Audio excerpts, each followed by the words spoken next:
Need some coins for that God Squad you've always wanted? Check out rockbottomcoins.com for your one-stop shop of buying or selling coins and solo grinding services. Use code Zirksee at checkout for 10% off your order. The whole thing wobbin'.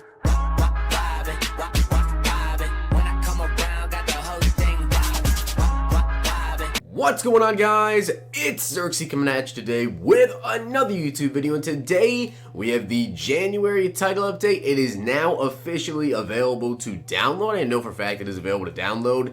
I have not even looked at it, but I have seen Twitter.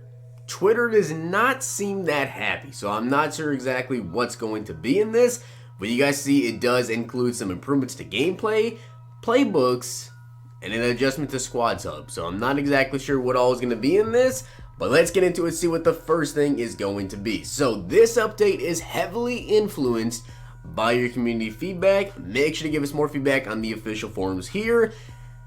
Hopefully that is actually correct. So let's see what's going to be in it. So franchise updates. Franchise. Address an issue with mouse selection not functioning throughout the customize your season flow after continuing from a play now game. Okay. Personally, I don't play franchise, so that never affects me. Gameplay. Playbooks. Fixed an issue that allowed users to get players in unrealistic alignments via audibles that was being used as an exploit.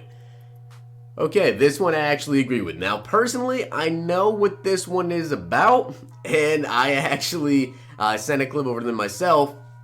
If you guys have no idea what this is, I can actually probably show you guys a clip about this. This was about players who would motion out somebody, and you could literally run like a toss play on the goal line and have your running back out at like wide receiver, and the toss would instantly get snapped to them. I'm pretty sure you guys know what I'm talking about with that. And then also there's some times where maybe you would motion out a wide receiver, and if you were running a stretch play, they would be like in the slot, and as soon as you hike the ball, they would glitch all the way back to running back and you would do the stretch. So it was really confusing, and I think the biggest issue was the tosses, like people lining up at wide receiver and still receiving the toss. That was absolutely glitchy. I had that happen to me once in a game, and that was pretty annoying. So glad to see that that was actually fixed. Tuning. Increased the passing accuracy and throw power penalties when widely dropping back very far behind the line of scrimmage and throwing across the QB's body. Hopefully they actually did fix that. Now I know it says they did, but we'll have to actually test this out and see if they did. This is pretty big because a lot of people have Michael Vick, including myself, and a lot of people like to run behind the line of scrimmage, run like 10-15 yards back, throw it across their body after rerouting somebody, and complete like a 30-yard pass into traffic. It's pretty ridiculous, and hopefully this actually will stop people from doing that and either A, throw it away, or just cause more interceptions, because I've seen a lot of people just make some crazy throws this year, especially seeing how everyone, probably about 90% of the people that I have played against have Michael Vick, or at least a scrambling quarterback, so running around with the QB is a pretty big issue. So hopefully that actually does work. We also have special teams. Improved kickoff trajectory to avoid kickoffs that are difficult for the returner to successfully catch or recover in a reasonable amount of time. Now, there was the scum kick, which I believe they already patched, so I'm not exactly sure which one this is. If you guys know, let me know. Now, I know that maybe there is kind of a new, it's not a scum kick, because the scum kick was really bad, like you would get out of like the 5-yard line. Now I've just been seeing a lot of people kick the ball to where the fullback will get it, but I actually have put the new Team of the Year Kyle Juszczyk there, so it doesn't really matter. Still return that to like 35-40-yard line anyways. We also removed any chance at kick block if the jump snap mechanic on defense is mistimed to be early on competitive or simulation game styles. This will prevent defensive users from spamming the button until the snap.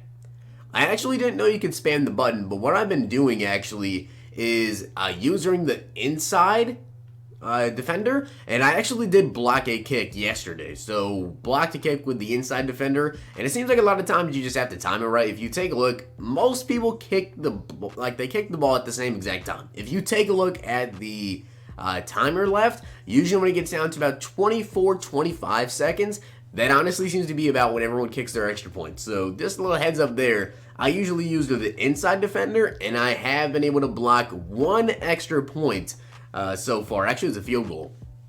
So at least now, you won't be able to just spam it and get yourself a block kick. Although I really have not dealt with a lot of block kicks this year, to be honest. Pass coverage. Added new logic for cover 4 quarters to better handle vertical routes from trips formation when the number 3 receiver is in a detached alignment. Now, personally, cover 4 has been trashed this year. I honestly feel like cover 4 is absolutely broken.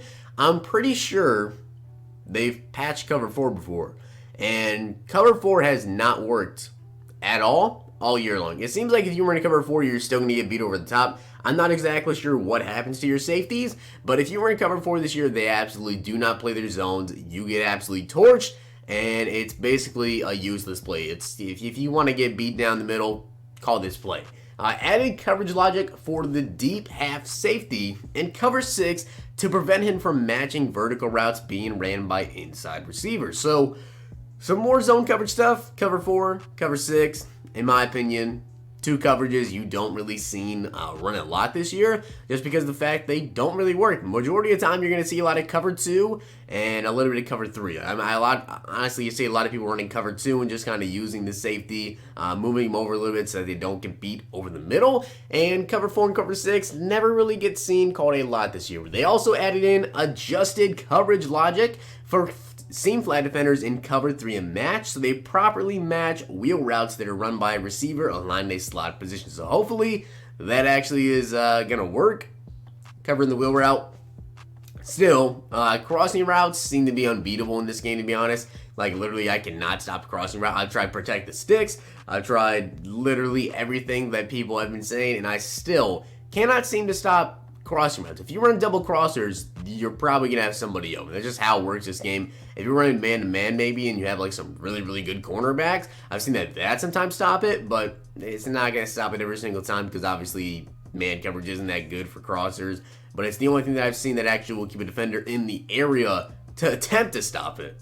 Next up is the blocking. So they fixed an issue causing a tight end in a wing or fullback position on certain halfback toss plays to target defenders on the back side of the formation. Now, I think I've actually seen this a couple times, and it kind of made my running back run into the tight end that was trying to block backwards, which was pretty stupid, so hopefully that actually does fix it. And a lot of the times, maybe it's just because of the fact that my running back is really fast with the Team of the Year Todd Gurley, it seems like I run into my tight end quite a bit, or just a blocker in general when I try to run a toss play out of like a bunch formation. So hopefully that will actually stop it there.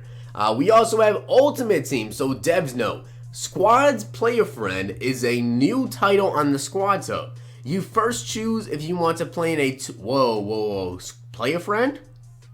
Hold up. If you want to play in a 2v2 or 3v3 game, a team of 2 cannot match up against a team of 3. Once you select the invite, the party leader will be prompted to enter a password when they ready up. Coordinate with your opponents and have them use the same password. Once you begin matchmaking, you will only match against another team using the same password. Wow. So they finally added in Squads Play a Friend in January. Well, at least they did add in the Squads Play a Friend, because honestly, right now there's just not a lot to do in terms of Ultimate Team at all. Head to head, you don't really get the best rewards unless you're in all Madden. Then you get like a Team Diamond Pack, which I have a video of that actually going up today as well. But besides that, there's not a lot to play for, so I'm actually kind of excited to add in the Play a Friend. Maybe that'll have a couple tournaments or something going on. The previous Huddle tab will rename competitive and take over with Madden Championship Series content, including the streaming schedule and the game day program, which has competitive themed offers like unique club championship uniforms and competitor coaches. So is that all for the update? Let's see. Yeah, so it looks like that is in fact going to be the Untitled update. So to recap, we got Play a Friend. That's pretty freaking awesome. I'm excited to see that. Some blocking about when a tight end is in a wing or fullback position. Also some coverage stuff. Will it actually work though? To be determined. It seems like every single time, and honestly I feel like you guys can agree with this, every single time they've patched the game, it seems to get worse. I'm not sure why. Obviously patch is supposed to make the game better. It just seems like when they patch something, it breaks something much worse, and I'm not sure why. Kickoff stuff, I'll have to test that out and see exactly what's going to happen with that as well. Tuning, increasing the passing accuracy and thrower penalties, I like that a lot.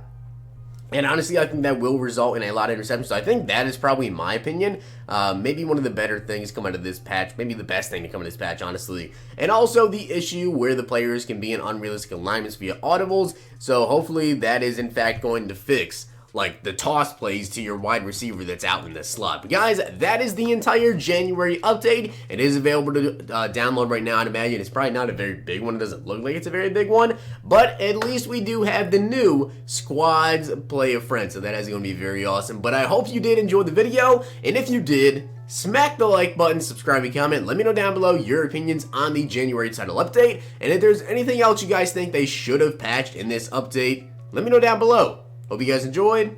I'll see you guys next time.